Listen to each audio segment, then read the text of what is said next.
A couple has used their 5% deposit. 2 years later, their equity has increased in their house. How are banks assessing this equity? So let's say you've bought a property, you've got a $500,000 loan on that property, and that property has now grown in value to, let's round figure, say $1 million.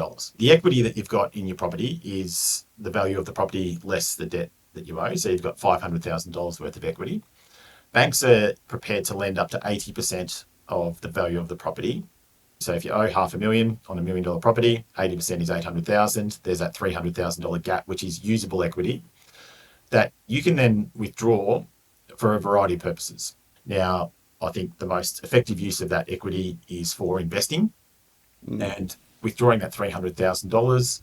Of course, you need to be able to afford it. You need to be able to service it. So your income and your borrowing capacity needs to justify that extra additional lending.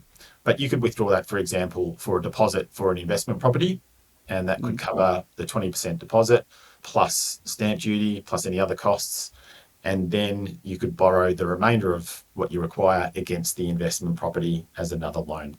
And you can then use that rental income from that investment property to boost your borrowing power.